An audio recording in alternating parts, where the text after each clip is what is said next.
The first kind of Hasnamuss individual is a three-brained being who, while acquiring in his common presence that something, still consists only of his planetary body, and who, during the process of his sacred rasguarno, is subject to the corresponding consequences of the presence in him of the properties of this something, and is thus destroyed forever such as he is.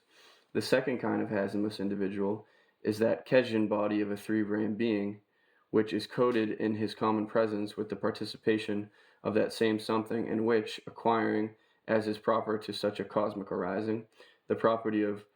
Turin Orino, that is, non-decomposition in any sphere of that planet on which he arose, has to exist by being formed again and again in a certain way such as he is, until this certain something will have been eliminated from him. The third kind of Hasnamuss individual is the highest being body or soul, during the coating of which in the common presence of a three-brained being, this something arises and participates, and he also acquires the property of Torin Orinino, but this time proper to this highest being body, that is to say, this arising is no longer subject to decomposition, not only in the spheres of that planet on which he had his arising, but also in all other spheres of the great universe.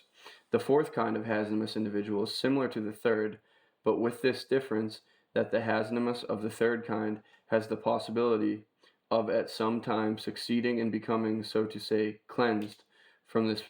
something, whereas this fourth kind such a possibility is lost forever. That is why this fourth kind of Hasnamuss is called an eternal Hasnamuss individual. For these four kinds of Hasnamuss individuals, owing to their having in their presences this something, the mentioned retributive suffering consequences are various and correspond both to the nature of each kind as well as to what is called objective responsibilities ensuing from the primordial providence and hopes and expectations of our common Father concerning these cosmic actualizations. For the Hasnamuss of the first kind, namely when this something is acquired by a being still consisting only of just the planetary body alone, the decomposition of this planetary body of his does not proceed according to the general rule, that is to say, the cessation of the functioning of his organism of every kind of sensed impulse does not proceed simultaneously with the approach of the sacred rasguarno, that is, death.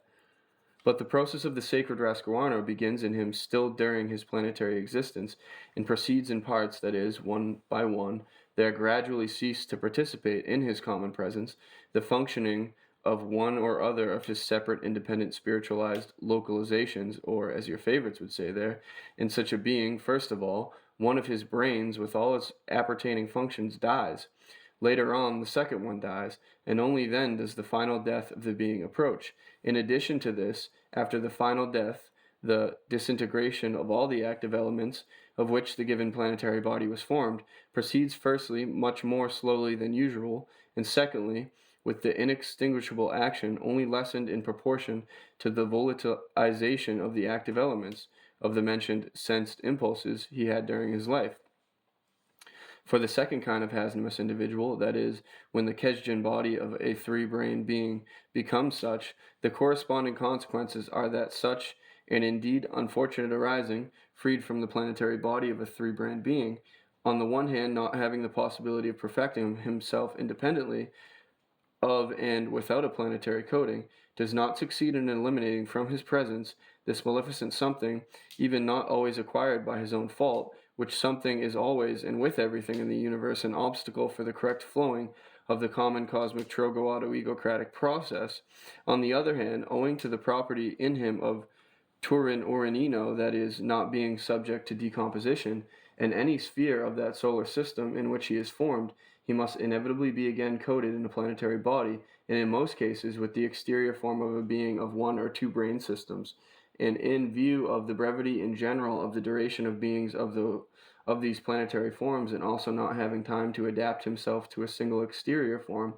he must constantly begin all over again in the form of another being of the planet, with the full uncertainty as to the result of this coating.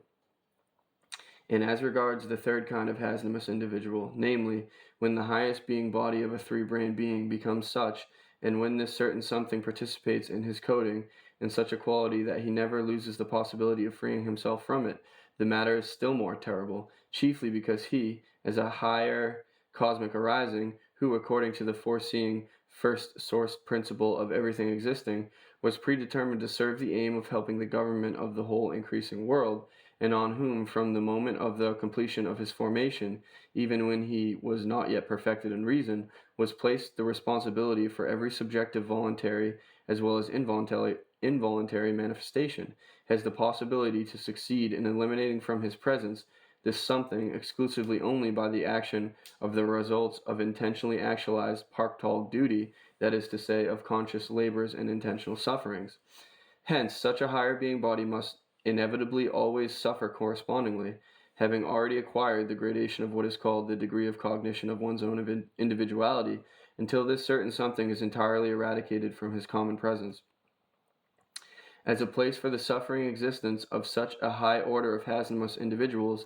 the higher sacred individuals have intentionally allotted from the totality of the large cosmic concentrations 4 planets, disharmonized in their subjective functioning, situated in various most remote corners of our great universe. One of these 4 disharmonized planets, called eternal retribution, is specifically prepared for the eternal Hasnamuss-Individuals, and the other 3 for those higher being bodies of Hasnamusses in whose common presences there is still the possibility of, at some time or other, eliminating from themselves the mentioned maleficent something. The 3 small planets exist under the names of 1. Remorse of conscience, 2. Repentance, 3. Self-reproach. Here it is interesting to notice that from among all the highest being bodies which have been coded and perfected in every kind of exterior form of three-brain being, there have so far reached the planet Retribution from the whole universe only 313, 2 of whom had their arising on your planet, and one of these is the highest being body of this Lentro-Hamsanen. On the planet Retribution, these eternal Hasnamuss-Individuals must constantly endure those incredible sufferings called